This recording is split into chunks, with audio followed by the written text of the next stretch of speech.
Sari, asal dari Ciamis. Kebetulan Teteh juga alumni dari sini. Terus Teteh lagi menempuh kuliah di Universitas Muhammadiyah Tasikmalaya, jurusan bimbingan dan konseling. Ada yang tahu nggak sama saya? Masa sih nggak ada yang tahu? Oke, terus di sini Teteh mau tahu dong satu persatu kalian untuk memperkenalkan diri terlebih dahulu ya, nama sama alamat aja nggak apa-apa. Mulai dari sini. Dari sini aja nggak apa-apa. Perkenalkan, nama saya Rifan Nurdin Alfarija dari Cipaku. Oke. Ini Nama saya Raja Setiawan dari Ciamis. Ciamis mana? Oke. Perkenalkan, nama saya Armandi Ramaswati dari Kertasari.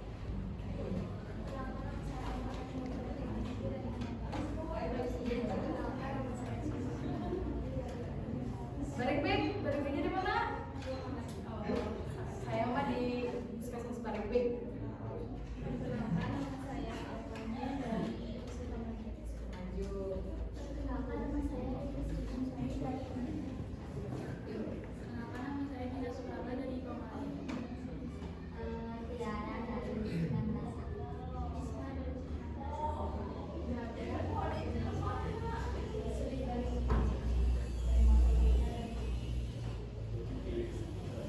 Siapa?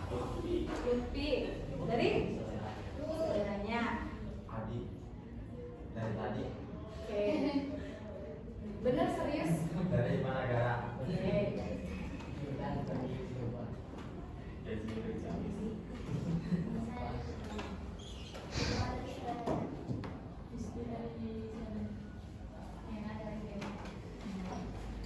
Ada yang paling jauh gak dari mana? Dari paling jauh dari mana nih? Dari Ciamis. Udah tahu belum kita mau ngadain apa sekarang? Enggak. Ada yang pernah ikutan bimbingan klasikal enggak? Guru BK-nya ada yang udah pernah ke kelas terus ngejelasin bimbingan klasikal enggak?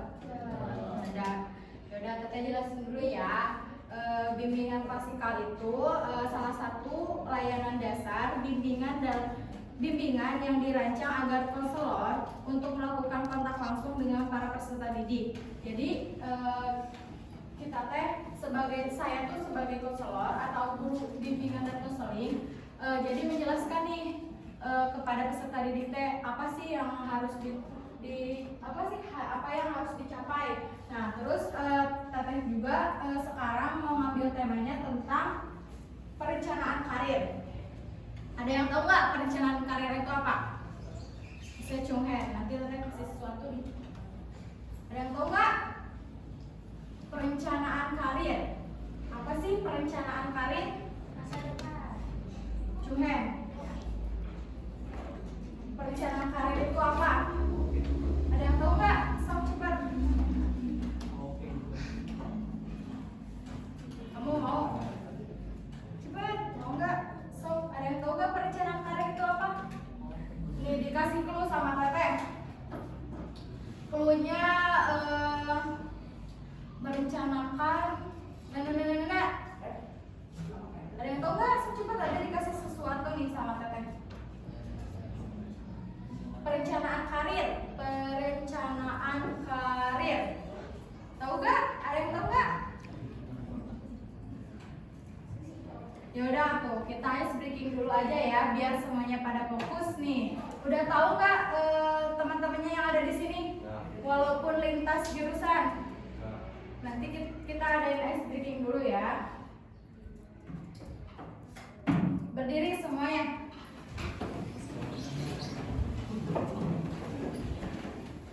Teteh akan ngebuat tuh fokus dan berpikir.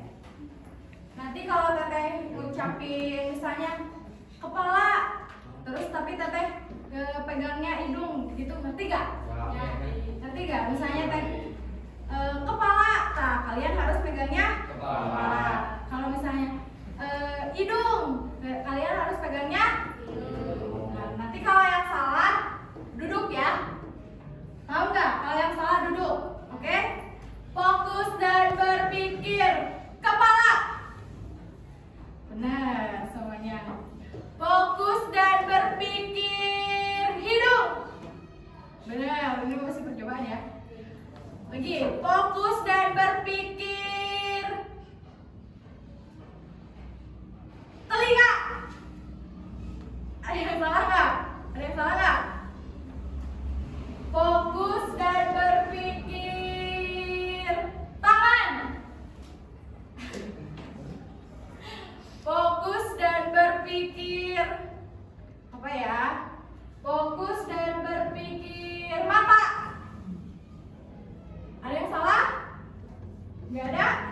Cus,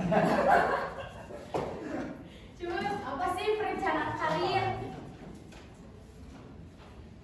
Ayo, Perencanaan ke depannya. terus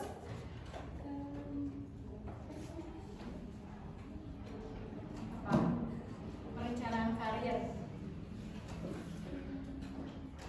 Perencanaan kedepannya bisa. Ada lagi gak? Perencanaan karir. Kamu apa sih perencanaan karir? Merencanakan masa depan. Bisa, bagus. Terus ada lagi gak? Siapa? Stop. Apa perencanaan karir? Perencanaan tentang pangkat atau jabatan sesuai dengan persyaratan dan kemampuan. Benar. Ada lagi gak? Ada lagi gak? Perencanaan karir? Udah? Cuma itu? Betul jawabannya. Jadi kita itu bisa merencanakan sesuatu saat kita ingin memasuki jenjang contohnya perkuliahan, pekerjaan, dan kewirausahaan. Teteh di sini akan ngebahas tentang kuliah, kerja, dan wirausaha. Maaf ya, tulisannya jelek. Di sini ada yang minat buat kuliah nggak, Cuhen? Ada yang minat untuk kuliah? Minat bekerja?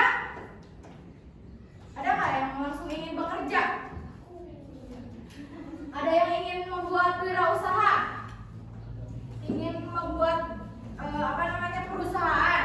Atau enggak ingin membuat lapangan kerja untuk orang yang membutuhkan pekerjaan? Ada? Nah, di sini Teteh ingin membahas dulu keunggulan. Apa sih keunggulan dari kuliah itu? Ada yang tahu nggak? Keunggulan kuliah. Kita teh kuliah teh dapat apa-apa. Kita teh kuliah teh gimana. Tahu nggak?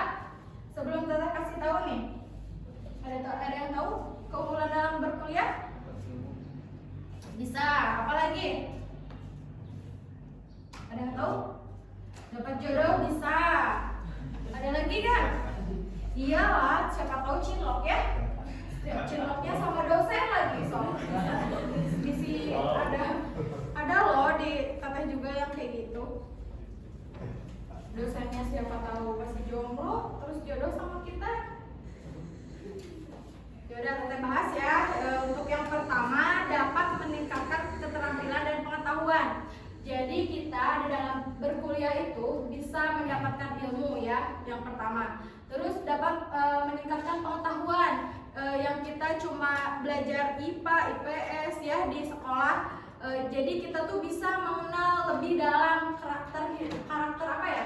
Karakter di dalam diri kita. Nah, terus kita juga harus menentukan nih, kita tuh kuliah tuh mau ngambil jurusan apa. Terus minat kita, bahkan kita teh terjunnya tuh di mana gitu ya teman-teman. Jadi kalau misalnya kita mau masuk ke dunia perkuliahan, kita juga harus melihat dulu di diri kita itu minatnya kemana. Terus kita dapat pengen masuk jurusan apa. Soalnya kenapa kita harus memikirkan dengan matang untuk kedepannya. Soalnya takutnya nanti kita udah kuliah nih capek-capek, udah 2 semester, udah masuk uang, udah udah pengen udah mendalami, tapi tidak sesuai nih dengan kriteria kita, dengan minat kita. Kan sayang ya kalau seperti itu. Nah, jadi untuk sekarang tuh kita tuh harus harus memikirkan kita tuh kedepannya pengen jadi apa, kita tuh kedepannya pengen gimana. Jadi harus dipikirkan dari sekarang. Nah, untuk selanjutnya di sini prospek kerja lebih baik. Kan untuk sekarang ya kalangan S1 itu paling rendah untuk di keguruan. Nah, jadi kalau misalnya kita berkuliah, otomatis nih kita kerja juga nggak di bawah-bawah amat gitu ya. Kalau misalnya kita langsung bekerja, langsung dari sekolah langsung bekerja, otomatis kita capek. Kalau misalnya kita nih berkuliah, kita dapat gelar S1, kita kan lumayan ya, bisa kalau misalnya di pabrik, bisa di perkantorannya. Kalau misalnya kita pintar atau nilai-nilai kita memuaskan kan bisa naik lagi, kita bisa melanjutin lagi S2 seperti itu. Terus untuk wadah pengalaman, kan dalam berkuliah itu banyak organisasi, contohnya BEM, terus himpunan. Nah di situ kan kita tuh jadi wadah pengalaman nih. Kita berorganisasi seperti apa di perkuliahan itu, kita bisa membangun wadah-wadah atau enggak kita bisa menyatukan aspirasi nih, kita ngebuat apa, terus bikin acara apa untuk kampus seperti itu ya teman-teman. Ada yang ikutan OSIS di sini? Ada yang ikutan organisasi nggak di sini? Ada nggak? Nggak ada? Nah nanti di perkuliahan juga ada. Kalau misalnya kita mau ikutan BEM nih, kan BEM tuh ada BEM fakultas, ada BEM univ. Tuh, nanti kita ikut dulu himpunannya, seperti itu ya teman-teman. Terus dalam perkuliahan, keunggulan dalam perkuliahan juga gengsi. Gengsi kita kan tinggi ya kalau misalnya berkuliah tuh. Jadi kita dapat dapat gelar nih, lumayan nih. Kita jadi orang berpendidikan, kan gengsi kita itu jadi lebih tinggi gitu ya teman-teman. Nah, untuk yang kedua adalah bekerja. Ada yang minat untuk langsung bekerja? Banyak mungkin ya. Nah, di sini untuk bekerja juga, untuk keunggulan bekerja adalah mandiri. Otomatis ya, kita itu jadi langsung bekerja itu mungkin mendapatkan uang sendiri, terus tidak merusakkan orang tua. Kan kuliah itu butuh biaya ya. Kalau bekerja juga mungkin, kalau yang pertama juga harus butuh biaya. Tapi nantinya kan kalau misalnya pekerjaan kita kalau misalnya pekerjaan kita kepake sama atasan kita, otomatis kan gaji juga semakin menaik. Nah, terus untuk keunggulan bekerja juga dapat membantu perekonomian keluarga. Yang kita tadinya suka minta nih sama orang tua, seenggaknya lah kita juga ingin berterima kasih gitu kepada orang tua kita. Jadi kita mengasih lah sama orang tua, terus membantu perekonomian, terutama ya kalau misalnya kita orang tua kita sedang butuh nih, sedang kesusahan, apalagi yang punya adik yang masih, terus orang tuanya udah berusia gitu, otomatis kan kita juga pasti ingin mengasih ke adik kita, ke orang tua kita, seperti itu ya teman-teman. Terus untuk yang ketiga adalah wirausaha. Ada yang ingin membangun wirausaha di sini? Ada nggak? Ada? Kepikirannya apa kalau ingin membangun wirausaha? Belum kepikiran? Nah, Teteh akan jelaskan ya keunggulan dalam berwirausaha. Tidak terkait dengan lembaga perusahaan atau perguruan tinggi. Jadi kita itu kalau membuat kita menjadi bos atau menjadi pengusaha itu tidak akan terkait oleh lembaga. Soalnya contohnya kalau kita kan kerja nih, kita terkait, terus kita harus kerja dari Senin sampai hari Minggu gitu ya. Jadi kan kita tuh terkait ya kalau misalnya di di perusahaan atau kita bekerja di orang lain, otomatis kalau di wirausaha itu gimana kita aja, dan kita yang membangunnya, kita yang ngasih kan kita jadi bosnya, malahan orang lain nih yang harus nurut sama kita gitu ya teman-teman. Terus membuka lapangan pekerjaan, otomatis ya kalau misalnya siapa namanya ya Adi nih misalnya kayak punya usaha apa, terus temennya pengen nih kerja di Adi, itu kan itu lumayan ya membantu teman. Terus ada orang yang, tapi hati-hati juga sih kalau misalnya kita membangun usaha itu, terus kita juga punya bawahan juga, kita tuh harus merekrutmennya itu yang benar-benar ingin fokus, ingin bekerja, ingin jangan sampai leha-leha terus usaha kita jadi bangkrut gitu ya teman-teman. Terus penghasilan tak terbatas, wirausaha kalau marketingnya, kalau manajemennya sangat bagus, otomatis nih kita juga bisa mendapatkan penghasilan yang maksimal gitu ya teman-teman. Nah terus untuk selanjutnya Teteh bakalan ngejelasin tentang kelemahannya.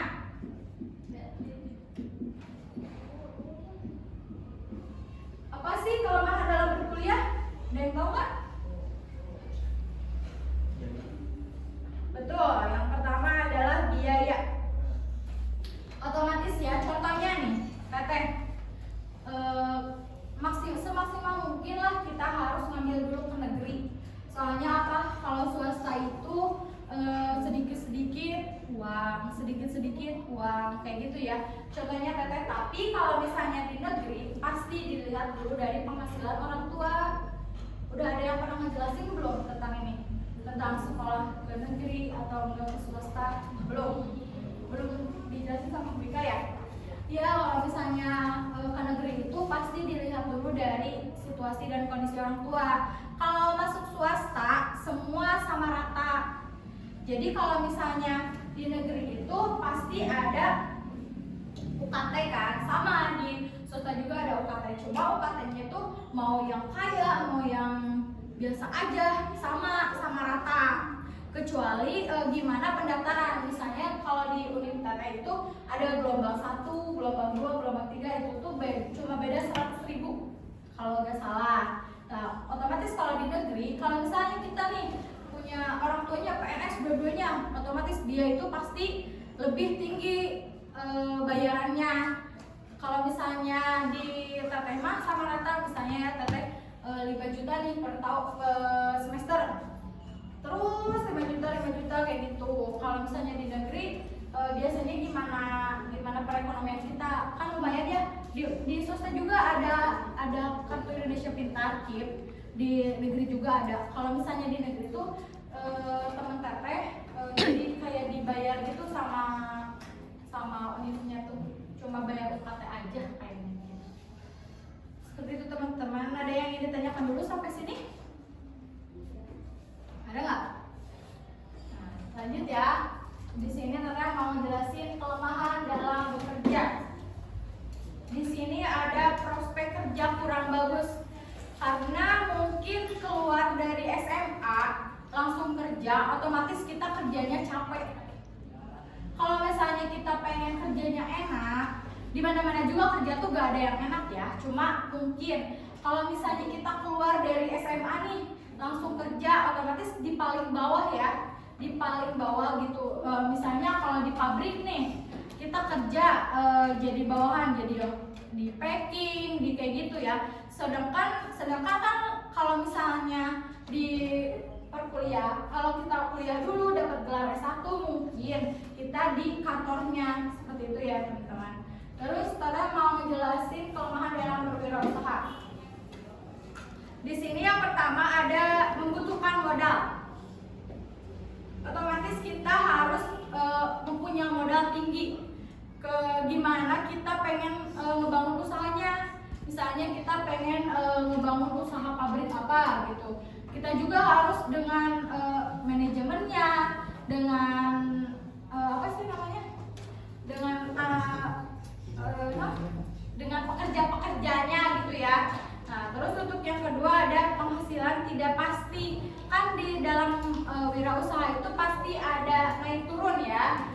Misalnya bulan ini penghasilan segini, terus bulan ini penghasilan turun, otomatis kita juga harus jaga-jaga gitu ya teman-teman. Nah, untuk selanjutnya di sini Teteh punya tips menentukan pilihan. Untuk yang pertama, fokus pada tujuan dan keinginan diri sendiri. Kalian tuh pengen kemana sih? Kita tuh pengen kemana sih? Nih ya, sebelum nyesel buat yang kelas 10 atau kelas 11, kita tuh harus nentuin keinginan kita tuh dari sekarang. Soalnya takutnya nyesel nih. Terus kalau misalnya ingin mencari perguruan, mencari univ, dimaksimalkan dulu ya di negeri. Kalau misalnya kita udah nggak mau nih, udahlah misalnya kita udah udah nggak bisa banget ke negeri, baru ke swasta. Cari swastanya juga harus yang bagus gitu ya teman-teman. Jangan sampai kita tuh nyesel, aduh hanjaka ya teu kuliah, aduh hanjaka ya teu kieu. Jangan sampai seperti itu, jangan sampai kejadian sama kalian ya teman-teman. Terus untuk kedua, komunikasi dengan kedua orang tua. Banyak kan anak-anak atau siswa-siswa yang misalnya orang tuanya pengen kesini, tapi kamunya minatnya kesini, kan itu jadi problem ya. Kamu juga harus sering-sering komunikasi sama guru BK, sama orang tua. Mah nih jelasin dulu, kita tuh pengen ke unit ini, jurusan ini. Mah ini tuh prospek kerjanya teh gini. Terus orang tuanya, udah aja kamu mah ke kesehatan, mama juga gini. Nah kamu juga harus nentuin itu teh gimana sih kita ngambil solusi nih dari misalnya teh orang tua pengen kesini, kita pengen kesini. Nah kita harus menyatukan argumen dulu nih sama orang tua juga. Nanti orang tua bisa nggak nyimbangin kamu bisa nggak nyimbangin orang tua, seperti itu ya teman-teman. Jangan sampai jadi slack itu jadi sama orang tua teh. Nanti bisa nih dikomunikasikan atau dikonsulkan ke guru BK-nya yang di sini. Jadi sama guru BK tuh sebenarnya jangan takut dipanggil ke guru BK. Jadi guru BK tuh sebenarnya mah mengayomi kalian buat nanti teh kedepannya teh kayak gimana. Jangan sampai kita datang ke ruang BK teh langsung dituliskan kamu jelek gitu. Enggak. Malahan guru BK tuh pengen kalian yang datang gitu. Nih sih jadi guru BK teh kelihatannya teh dibutuhkan gitu. Jadi kalian teh kalau ada waktu senjang gitu masuk ke ruang BK, ibu saya tuh mau konsul nih, mau konseling nih gitu. Misalnya saya tuh ada problem nih sama orang tua dalam pemilihan nanti berkuliah. Nah itu bisa, kalau misalnya kita curhat juga ada masalah sama teman-teman juga bisa itu ke guru BK ya teman-teman. Nah terus untuk selanjutnya pahami kondisi dan keadaan. Kalian juga harus melihat nih kondisi orang tua kalian seperti apa, kondisi kalian seperti apa. Kalian mampu tidak dalam menghadapi pekerjaan, atau kalian mampu nggak nih dalam menghadapi perkuliahan itu seperti apa. Kalian juga harus melihat kondisi badan kalian juga. Kalau misalnya kalian nih pengen ke IPDN tapi fisiknya nggak ada, ya nggak akan masuk kayak gitu mah ya. Nah misalnya kalian pengen ke polisi nih tapi fisiknya nggak ada, ya nggak usah dipaksain gitu. Tapi kalau misalnya kalian nih masih kelas 10 atau kelas 11 masih bisa berlatih untuk melanjutin ke kedinasan, ke kepolisian. Nah itu baru kita bisa berlatih dulu gitu ya. Tapi jangan memaksakan diri. Kita udah kelas 12 kita masuk IPDN sedangkan fisik kita gak kuat, itu gak akan masuk ya teman-teman, kecuali mungkin ada orang dalam ya. Nah terus tentukan pilihan. Kita juga wajib ya, kata Teteh tadi harus tentuin pilihan dari sekarang. Soalnya jangan sampai nyesel pokoknya mah. Untuk melanjutkan ke jenjang karir itu harus dipikirkan dengan matang. Soalnya kenapa? Nanti kita itu dihadapkan dengan berumah tangga, menikah ya teman-teman. Siapa sih yang gak mau menikah? So, ada nggak yang gak mau menikah di sini? Udah ada kan? Ya nanti kan kita juga harus memikirkan, apalagi laki-laki nih yang menjadi imam dari keluarga tuh harus memikirkan kita kerja, kita banting tulang buat istri, buat anak. Nah itu harus dipikirkan dari sekarang. Jangan sampai kita tuh nyesel, aduh manjakal orang masa eta diajar bener-bener, orang teu memilih karir teh bener-bener jadi orang teh ngansak kieu-kieu nah gitu kan. Jangan sampai seperti itu ya. Terus yakin pada pilihan dan optimis. Nah kalian juga dalam memilih misalnya aku nih pengen jadi polisi, aku udah optimis, udah apa, udah itu kalian teh harus seperti itu ya. Nah terus kalau misalnya memilih jurusan, kita teh bakatnya teh ditarik misalnya teh berlatih terus dengan optimis. Terus kita belajar kalau misalnya kita mau ke biologi, mau ke FKIP. Nah kita harus belajar tentang IPS seperti itu ya, sosial budaya seperti itu. Gitu teman-teman. Ada yang ingin ditanyakan nggak?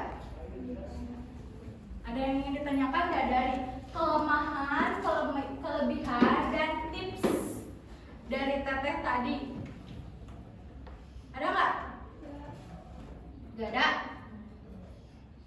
Ada yang mau menyimpulkan nggak? Cepat nanti teteh kasih dari luar. Mau nggak? Ada yang mau nyimpulin nggak? Cepat. Ada yang mau nyimpulin nggak dari pemilihan karir, kelemahan berkuliah apa? Sok tuh. Teteh tunjuk ya. Sebutin kelemahan berkuliah apa aja.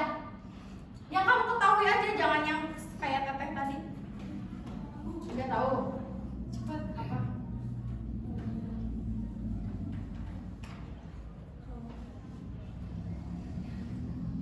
Udah tahu. Ada yang tahu nggak? Apa? Ya, biaya. Ada lagi nggak? Ada lagi nggak? Mau nggak baik-baik? Oke, aku kasih baik-baik. Mau nggak? Sok, simpulin semuanya. Cepat, ada yang mau nggak?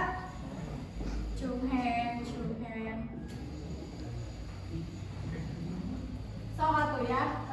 Kelemahan dari kerja. Cung. Dikasih 2 ya baik-baik. Aku teteh. Cepat, ada yang mau nggak? Sok. Kelemahan dari bekerja apa?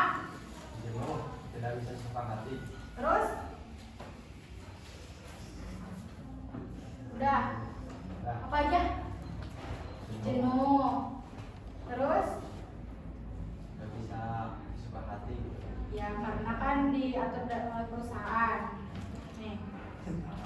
Ada lagi nggak cewek? Cewek. Apa ya? Kelebihan dari wirausaha. Bebas. Hah?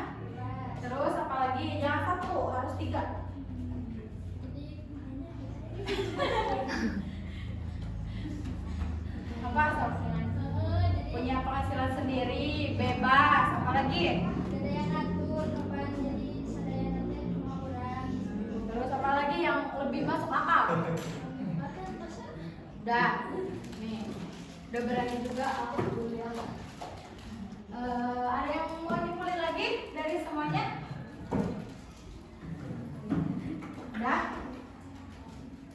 Udah?